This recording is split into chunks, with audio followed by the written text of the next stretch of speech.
So hello, what's up mga ka-J-Vlog? Welcome ulit sa panibagong video. And for today's video, i-review natin ngayon 2025 etong iPhone 12 Pro. Maganda pa kaya to? Tara mga ka-J-Vlog, check natin.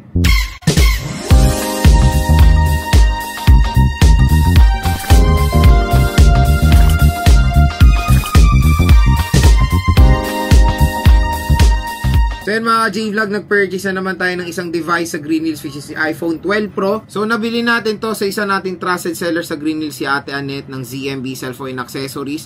So kung interested kayo dito, yung Facebook page nila nasa description box naman yan. Pwede nyong i-PM sila, mag-inquire kayo dito sa iPhone 12 Pro. At syempre meron pa tayong isang trusted seller, si Ate Mayet ng Kaniel Telecom or by CMB Gadgets, Sol XA07, second floor Green Hills, San Juan City. So yun nga, usapan presyo tayo dito sa iPhone 12 Pro. Nakakatuwa kasi na sobrang baba na lang nito na price sa Green Hills. So for as low as 19,000, pwede na kayo mag-purchase ng iPhone 12 Pro 128GB. So sabihin na natin 19 to 20,000 pesos. Tapos yung 256 siguro nasa 21 to 22,000 pesos. So ganyan kamura na lang yung iPhone 12 Pro.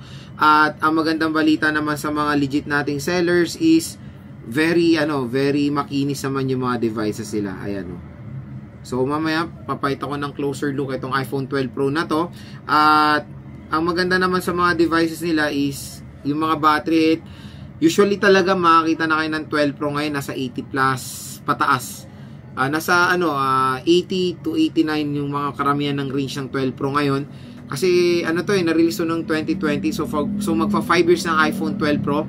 So ito yung tinatawag nilang pandemic iPhone din. Syempre, ito rin yung first ever 5G device si Apple, itong 12 series. At redesign na siya. Tapos yun nga, na siya, box type na siya. Na mas okay sa akin, mas sleek yung design ng iPhone 12 Pro.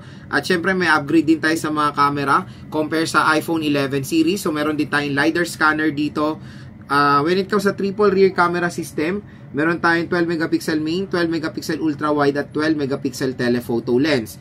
Stainless steel design. Dito sa is power button. Tapos sa screen naman mga J-Vlog, syempre na lumaki na yung screen nito compare sa 11 Pro na merong 5.8 inches.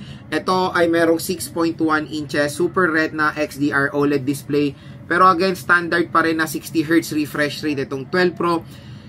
Nakuha natin yung 120Hz refresh rate sa iPhone 13 Pro kina next year. So again, standard 60Hz to. Sobrang solid pa rin ng 12 Pro. Magandang gamitin to for one-handed operation. And when it comes sa specs nito, it is powered by Apple A14 Bionic chip.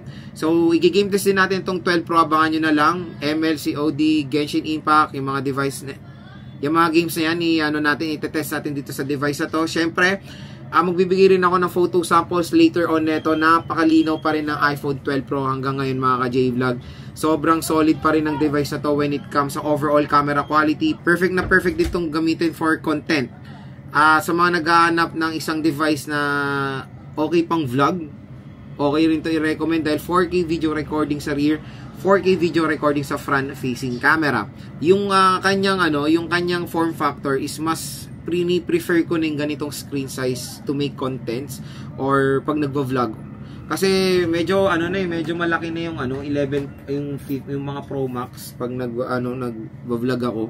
Medyo siya, parang bulky. Even though itong 11 Pro Max magana to, pero mas ipini-prefer ko na yung mga ganitong screen size. Itong 12 Pro, iPhone 16, yung mga merong 6.1 inches. And yun nga, maraming naguguluhan din, magte-13 ba sila or magte-12 Pro. Gagawa rin tayo ng phone comparo about dyan. Pero syempre, 12 Pro and 13 ay sobrang layo niyan when it comes sa usability. Merong advantage yung iPhone 13, meron ding advantage yung iPhone 12 Pro. So again, nasa nasa preference na yan. Dahil sobrang lapit lang po ng kanilang price difference. Nasa 1,000 pesos lang. Yung iPhone 13 nasa 20,000 pesos, yung iPhone 12 Pro nasa 19,000 pesos. Kaya marami talaga maguguluhan kung magpo-pro ba sila ng last year or magbe-base sila kina next year na itong device na to. Syempre, meron tayong dual steer speakers. So isang speaker sa taas at isang speaker sa earpiece. At pag bibili kayo doon sa mga ni-recommend nating shop is complete rekado sa sila.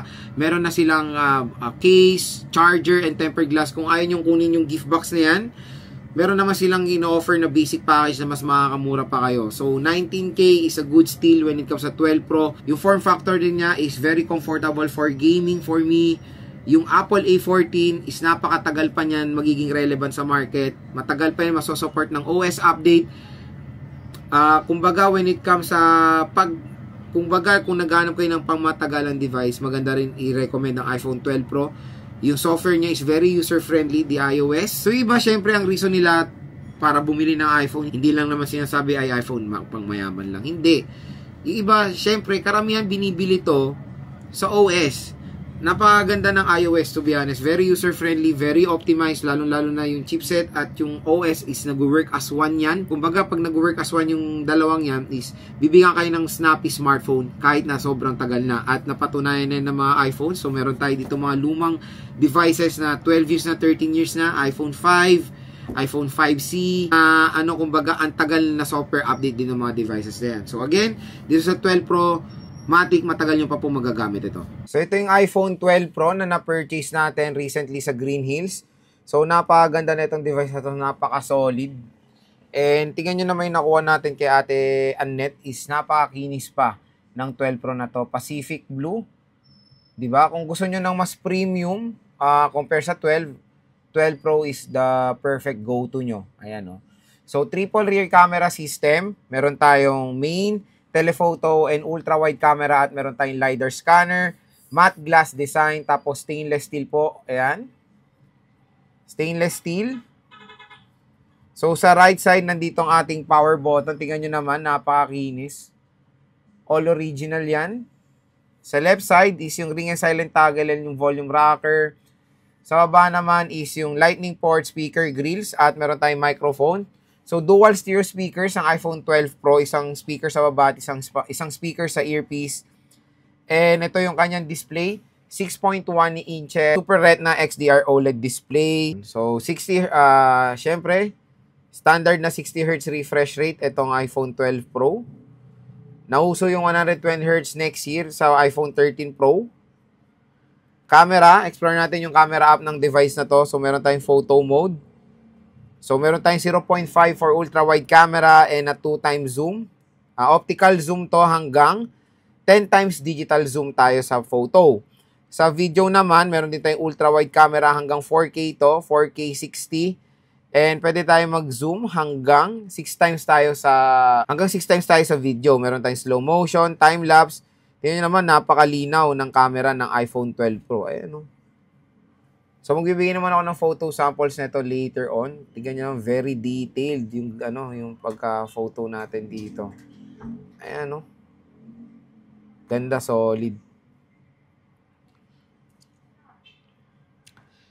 Meron naman tayong time-lapse and slow motion up to 240 FPS. Pero sa front is hanggang 120 FPS tayo dyan.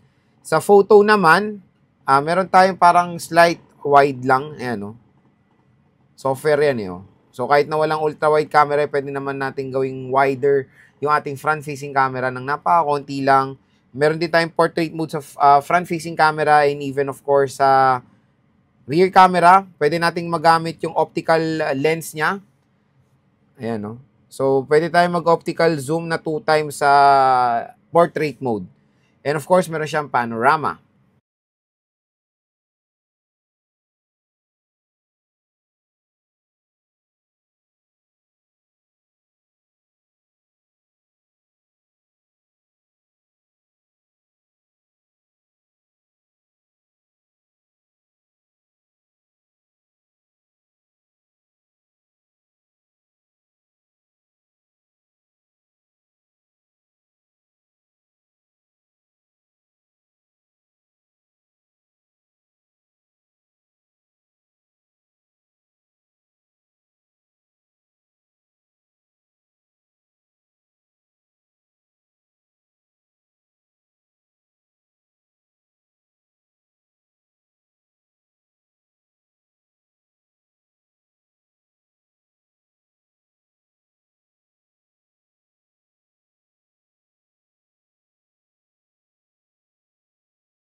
So, video sample, rear camera of the iPhone 12 Pro.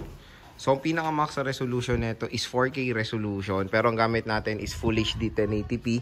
So, ito maganda talaga sa iPhone. Tingnan nyo, pag nasa outdoor tayo, grabe yung detail nung camera. Napakalinaw. Ito yung mga cute na yung aso dyan. Hello! Diba? Napakaganda ng quality ng camera ng iPhone 12 Pro hanggang ngayon 2025. Napaka-solid. Perfect na perfect to make content. Choo-choo! Diba? Napakalinaw. And, ang maganda doon, even the ultra-wide camera is 4K. So, you can switch to ultra-wide camera nang hindi na pinopost yung video. Kasi same resolution lang yan. Hello! 2 times optical zoom using the telephoto lens. And we can zoom it until 6 times digital zoom pag sa video camera. Ayan. So, napaka-solid pa rin until now yung camera ng iPhone 12 Pro. So, ayan mga ka-J-Vlog, ang pinaka-main question kung sulit pa bang i-purchase ang iPhone 12 Pro. Sa kanyang price na below 20,000 ngayon, definitely sobrang sulit na niya i-purchase. Ang maganda dito sa device na to, yung camera, kung makikita nyo naman yung mga photo samples natin kanina, very outstanding yung mapoprovide ng 12 Pro. Even ngayon 2025, kayang-kaya pa rin makipagsabayan nito sa mga 5G mid-range smartphone. Nakapresyo niya ngayon. Siyempre, yung mga ibang 5G ngayon sobrang halimaw sa specs, pero hindi pa rin magpapatalo ang iPhone 12 Pro when it comes sa software optimization, when it comes sa chipset na sobrang lakas, and sa camera. So, yun nga, ang main reason ko kung bakit maganda siyang i-recommend sa mga consumers out there dyan: camera, chipset, longer software update, and of course, yung kanyang gorgeous display na OLED. So, kung interested kayo sa iPhone 12 Pro, huwag kayong magdalawang isip pa. Pumunta na kayo doon sa legit nating seller sa Green Hills. Tingnan nyo naman, napakakinis ng device na to. At again, wala na pong brand new neto. Puro pre-love na pong mabibili natin. At asahan nyo na usually ang mabibili yung mga iPhones doon na... At asahan nyo yung mga mabibili yung battery health ng mga iPhone 12 Pro doon is nasa 80 plus na mga J-Vlog. Bibira na lang yung mga 90 plus or even 100 plus battery health. Pwede nyo naman tanong doon sa seller kung palit na ba yung battery nyan or boosted ba. Very transparent naman yung mga seller natin sa Green Hills. So again, kung interested kayo dito sa 12 Pro, i-check nyo na lang yung description box yung mga Facebook pages sila, dahil napakamura po ng iPhone 12 Pro sa mga sellers na yan. Tapos sobrang ganda pa nung quality.